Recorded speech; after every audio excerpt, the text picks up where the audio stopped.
Empire of World YouTube News is today the most watched and the most credible and respected news network in India.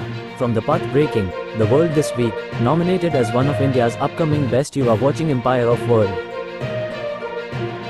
माही श्रीवास्तव और खुशी कक्कड़ का लोकगीत एके मेहरी पर रहल मुश्किल हो गई, वर्ल्ड वाइड रिकॉर्ड्स ने किया रिलीज। उक्त जानकारी पीआरओ रामचंद्र यादव ने दिया। अब आगे विस्तार से। भोजपुरी सिनेमा की एक्ट्रेस माही श्रीवास्तव नित नए गानों में अपने अभिनय प्रतिभा से चार चांद लगा देती हैं। इसी कड़ी में वह अपनी कातिल अदायगी के साथ बहुत ही प्यारा गाना लेकर आई हैं, जिसे अपनी मधुर आवाज में गाया है सिंगर खुशी कक्कड़ ने।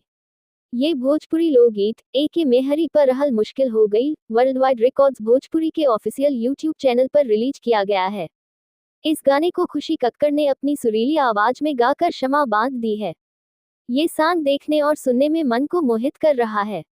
खुशी कक्कड़ की आवाज पर माही श्रीवास्तव अदाकारी देखते ही बन रहा है। इंडियन लुक में माही श्रीवास्तव अपनी नजाकत से सब पर जादू चला रही है और सबको दीवाना बना रही हैं। इस गाने के वीडियो में दिखाया गया है कि एक नई नवेली विवाहिता के दिल का दर्द ऐसा बढ़ गया है कि वह अपने पिया से नाराजगी बयां करते हुए नजर आ रही हैं।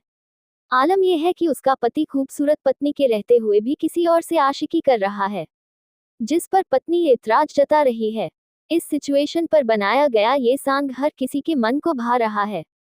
इसके वीडियो में एक्ट्रेस माही श्रीवास्तव अपने पति उलाहना देते हुए कहती हैं कि करीले सवाल त छनक जाला हो, दिया लेखा पिया भभक जाला, प्यार बांट तारा बहरे हमके फील हो गई, राजा सीना में तोहार कबो दिल हो गई हो, एके मेहरी पर रहल मुश्किल हो गई। वर्ल्ड वाइड रिकॉर्ड्स प्रस्तुत लोकगीत एके मेहरी पर रहल मुश्किल हो गई निर्माता रत्नाकर कुमार हैं। इस गीत को सिंगर खुशी कक्कड़ ने गाया है। इसके वीडियो में एक्ट्रेस माही श्रीवास्तव ने शानदार अदायगी किया है। उनके साथ अविनाश आर्या ने अभिनय किया है। इस गाने को गीतकार रवि यादव ने लिखा है, जबकि संगीतकार विक्की वॉक्स ने मधुर संगीत दिया है। Video director Sunil Baba, DOP Gaurav Rai and Ranjan, choreographer Hrithik, editor Alok Gupta हैं। डीआई रोहित सिंह, प्रोडक्शन पंकज सोनी ने किया है। इस गाने का और राइट वर्ल्ड वाइड रिकॉर्ड्स के पास है।